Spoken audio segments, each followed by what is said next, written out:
Hi, this is Randy.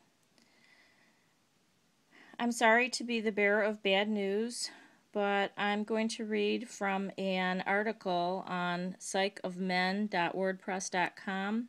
It is actually a paper. It looks like it may be a thesis written by Melissa Olivas, Nikki Liu, and Lauren Wallach. And the title is The Study of Men and Sexual Addictions. The prevalence and effect of pornography. Pornography has been a controversial topic for some time. Webster defines it as sexually explicit pictures, writing, or other material whose primary purpose is to cause sexual arousal. However, behind such a basic explanation are the long-standing implications for what this exposure does to men and the relationships they have. Despite the notorious nature of pornography, it maintains a permanent residence in our society. Every second, 28,258 people are viewing sexually explicit material online. Every second, $3,075.62 is spent, which makes the pornography industry larger than the revenues of Microsoft, Google, Amazon, eBay, Yahoo, Apple, Netflix, and Earthlink combined. The United States is the largest contributor of websites and maintains a $4 billion business. These numbers swell as companies target younger and younger kids. By linking sites to popular cartoons, the average age of first exposure is 11 years old. By age 16, 90% have viewed sexually explicit materials, usually by accident. However, these images can have a lasting effect and later becomes a problem in 47% of Christian households. Even 53% of Promise Keepers, and Promise Keepers are a male group around the country that are trying to do the right thing and uphold morals and values for men. 53% of Promise Keepers have reported viewing pornography in the last week. So this raises the question, can sexual behaviors become addictions? In the past, the DSM-3 referred to it as a sexual disorder not otherwise specified, but dropped this definition in the revised DMS-4. However, a recent proposal by Goodman created a set of diagnostic criteria that could be applied to behavioral or substance addictions. The new definition states that addiction is any behavior used to produce gratification and to escape internal discomfort, and it can be impulsive and constitute an addictive disorder. So Goodman believed that sexual practices could become addictions if they fit two elements. One, the person could not control their behavior, and two, there are significant harmful effects that do not deter the behavior. This category would encompass many of the most commonly reported practices: porn dependence, compulsive masturbation, and high levels of promiscuity. So I want to stop there. The two key elements for sexual addictions, again, are one, the person could not control their behavior. I wanted to talk a little bit about that because so many people will vehemently deny that sex addiction is even a possibility. They don't believe that it could possibly be an addiction because they feel that it's a human basic need. So that's debatable. However, it can be an addiction, and I would ask these people who will tell themselves, well, it's not an addiction for me because I can control it. I will challenge those people who don't think that it's an addiction and who can control it.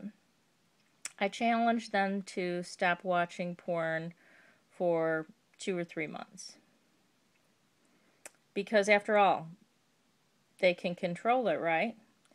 But if they've never tried to control it because they never thought it was going to have any ill effects, then how would they know if they can control it or not? They've never tried. I mean, a smoker only knows that he is addicted after he tries to quit and can't.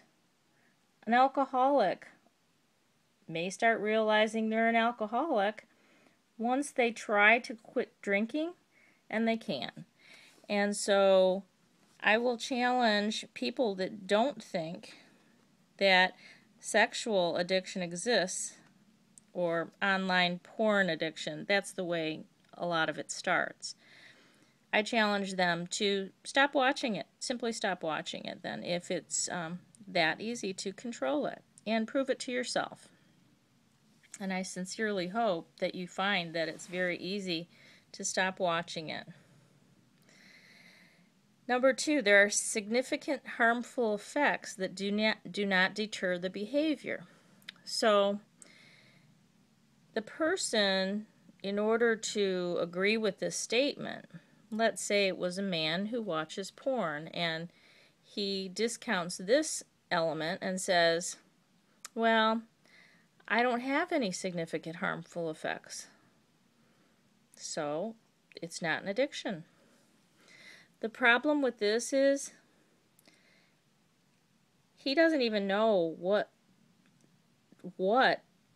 online porn addiction and sex addictions affect. He doesn't even realize how it affects his behavior. So of course he's going to say, it's not harmful. It doesn't affect my behavior. Now perhaps if he gets erectile dysfunction and puts two and two together, and it really hits him where it hurts when he can't get it up anymore, then he might realize it has a harmful effect. However, erectile dysfunction is only one of the possible harmful effects, and not even possible harmful effects, but they're the absolute definite harmful effects. And this is why there's so much denial, I think, because guys do not want to give up their porn. And this is basically telling them, look, if you don't come out and look for this information, if no one tells you about it, you're definitely not going to seek it out, right? Who wants to seek out information that's going to tell them, oh my God, look, what you've been doing and thinking was normal and cool for so long and for so many years that you don't think has any effects on you actually is affecting you. And actually, when you try to stop, you can't. And you had no clue about this. Yeah, nobody wants to find that out. However, it's a big contributor to the problems in the male-female relationships. It's huge. It's not getting any better. This article or paper, it doesn't have a date to when it was written, but all the sources, the most recent source that it cites is 2008. So I can only conclude that this article was written sometime after 2008. It's an extremely long and interesting article. I'm only going to read a little bit more, and then I'm going to move on to a part 2 video. So I'm going to continue with, that men use these materials more than women and are also more accepting of these behaviors. And they cite Riley Knox and Zuzman 2007 as a study. This lower acceptance by women is likely due to the fact that women are most dramatically affected by these materials. Oh, so what a surprise. Men will think it doesn't affect them. Oh, it affects women. But why would they care, right? While the verdict is still out on whether pornographic materials cause violence against women, there is a definite correlation. Firstly, it dehumanizes women and promotes the idea that women should be submissive to men sexually. 15% of erotic materials portray men using violence against women. 70% have men dominating or degrading women, while only 15% show a balance of power between the two individuals. In a survey of adult movies, 1 in 5 showed a completed rape that resulted in an orgasm for the victim. This type of imagery normalizes sexual aggression and has often been the learning model for many young adolescents. It also reaffirms the male stereotype as dominant and forceful. Thus, the connectedness that's stripped away from sexual intercourse as it becomes a game void of emotion and depth, which is completely what we see today. It's very sad. By pairing the strong experience of orgasm to the violent images being portrayed, a strong conditioning effect may occur. So this is another, more in a global kind of overall big picture sense, another huge contributor to really the end of the human race. I mean, MGTOW is supporting pornography in a recent video I listened to by Sandman. And not only promoting it and saying, well, he's basically saying it's no big deal, it's better than a woman. So it's like it's better to be addicted to sex and porn than it is to have a woman in your life and have her take half of your stuff and then leave you.